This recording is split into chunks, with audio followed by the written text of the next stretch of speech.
नमस्कार, मी विलास बडे. न्यूज 18 लोकमतच्या या बुलेटिनमध्ये आपल्या सगळ्यांचं स्वागत. बुलेटिनच्या सुरुवातीलाच बातमी आहे.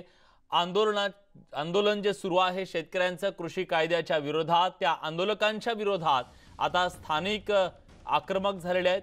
प्रजासत्ताक दिनी दिल्लीत झालेल्या हिंसाचारानंतर आता आंदोलक शेतकऱ्यांविरोधात संतापाची लाट उसळली आहे. यातून सिंघू बॉर्डरवर स्थानिक ग्रामस्थांनी आंदोलक शेतकऱ्यांच्या विरोधात आंदोलनाला सुरुवात केली आहे. मागील 2 महिन्यांपासून आंदोलक शेतकरी सिंघू बॉर्डरवर ठाण मांडून बसलेत.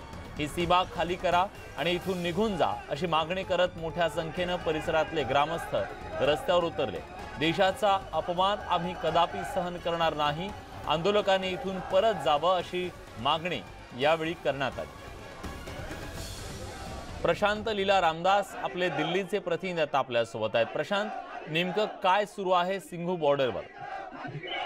जर बघितलं आपण सिंधू बॉर्डरवरती सकाळपासूनच वातावरण तंग आहे. 26 जानेवारी झालेला हिंसाचार, त्यानंतर उठाव आलेला संपूर्ण दिल्लीतल्या हिंसाचार या मुद्द्यावरून गेल्या 62 दिवसापासून शेतकरी जे आंदोलन करत आहेत त्यांच्या विरोधात स्थानिक देखील आंदोलन करत आहेत. त्यांचं म्हणणं आहे की हे आंदोलन सुरू असल्यामुळे इथे कुठल्याही प्रकारचे वाहनांची ये जा होऊ शकत नाही. सोबतच अनेक महत्वाची दुकानं आहेत जे बंद आहेत, त्या दुकानांना देखील उघड देणं शक्य नाही आहे. त्यामुळे हा मार्च आणि हे आंदोलन लवकरात लवकर संपवावं यासाठी ते सगळे आंदोलन करत आहे.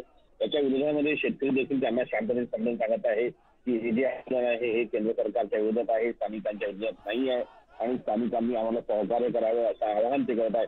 पण दरम्यान दोन्ही बाजूंनी या संदर्भात घोषणाबाजीचं चित्र आपल्याला पाहायला मिळत आहे. विलास, धन्यवाद प्रशांत, तुम्ही दिलेल्या सगळ्या सविस्तर माहितीबद्दल.